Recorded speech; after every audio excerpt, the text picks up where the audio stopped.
तो ये है क्वेश्चन नंबर 9 और चैप्टर भी 9 application of trigonometry class 10। Question read करते हैं। The angle of elevation of the top of a building from the foot of the tower is 30 degree and the angle of elevation of the top of a tower from the foot of the building is 60 degree.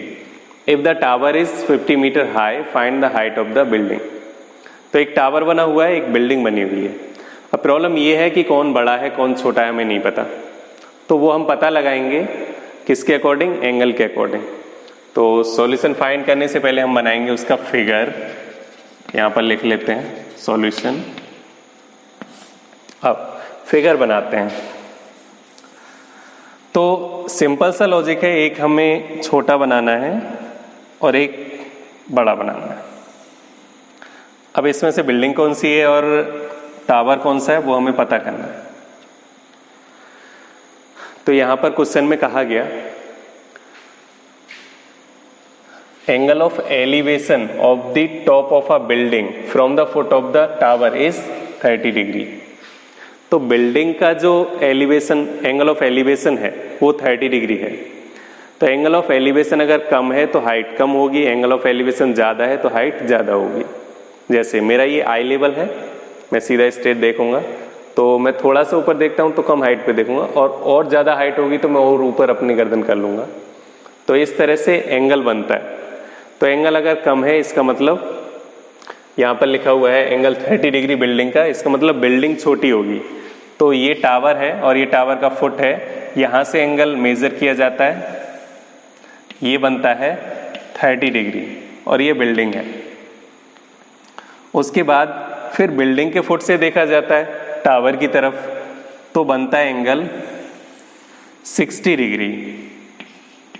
और इस building की height हमें given है, और इस building की height कितनी है 50, इस टावर की हाइट हमें गिवन है, इस टावर की हाइट है 50 मीटर। इसको हम लिख सकते हैं ये है बिल्डिंग और ये है टावर। टावर की हाइट थी 50 और बिल्डिंग की हाइट हम सपोज कर लेते हैं h। ये बीच में डिस्टेंस है जो इन दोनों का, उसको हम सपोज कर लेते हैं x। हमें फाइंड करना है height of the building, building की हमें हाइट फाइंड करनी है। नाम रख देते हैं इनका a, ये हुआ b, ये हुआ c और फिर ये d। अब दो ट्रायंगल बन रहे हैं हमारे पास फिर से, एक है a b c, दूसरा है b c d। किसको पहले सॉल्व किया जाएगा तो वो डिपेंड करता है गिवन वैल्यूज पर। तो गिवन वैल्यू है हमें 50 मीटर, और 50 मीटर कौन से ट्रायंगल में गिवन है, बी सी डी में। तो इस 50 मीटर वाले ट्रायंगल का हमें यूज करना है पहले। तो हम लिखेंगे in triangle B C D, B C D. तो ट्रिग्नोमेट्रिक रेशियो कौन सा यूज करना है, वो इस टेबल के अकॉर्डिंग हम यूज करते हैं। सबसे पहले लिखा रहता है perpendicular by hypotenuse, then base by hypotenuse, then perpendicular by base. वैसे ज्यादातर क्वेश्चंस में 10 का ही यूज किया जाता है, फिर भी हम चेक कर लेते हैं यहाँ पर। तो फर्स्ट रेशियो है साइन का, second ratio cos, then third ratio 10। अब देखते हैं यहाँ पर हाइपोटेनस का कोई भी यूज नहीं है, परपेंडिकुलर का यूज हो रहा है और बेस का यूज हो रहा है। तो परपेंडिकुलर और बेस किस में आते हैं, 10 में आते हैं। तो हम लिखेंगे यहाँ पर 10, और इसके लिए एंगल हो जाएगा, टावर के लिए एंगल ये वाला है 60 डिग्री। 10 60 इक्वल टू हाइट है उसकी 50 और बेस है x, 50 by x। 10 60 equal to √3 equal to 50 by x। x को इधर ले आते हैं तो ये हो जाएगा x √3 equal to 50, then x equal to 50 upon √3। √3 का मल्टीप्लाई हो रहा था x में, तो राइट साइड में जाने पर ये डिवाइड हो जाएगा 50 से, 50 में। उसके बाद इसको हम यहीं पर छोड़ देते हैं, इसका हम यूज करेंगे और हम फाइंड करेंगे height of the building. Now in triangle, अब ट्रायंगल लेते हैं हम दूसरा वाला A B C. In triangle A B C यहाँ पर एंगल है 30 डिग्री, तो ये आ जाएगा tan 30 इक्वल टू परपेंडिकुलर, ये हाइट है h अपॉन बेस हो जाता है x।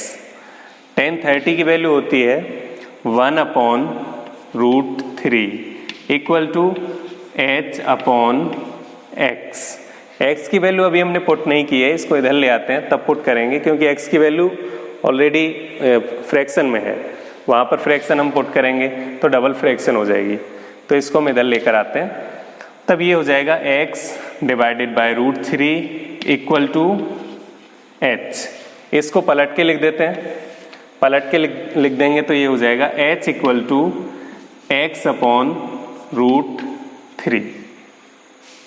अब हम वैल्यू पुट करते हैं x की, और x की वैल्यू है 50 अपॉन रूट 3, तो हम यहाँ पर लिखेंगे h equal to 50 upon root 3, और ऑलरेडी हमारे पास एक रूट 3 नीचे था, तो उस रूट 3 का इस रूट 3 में मल्टीप्लाई हो जाता है।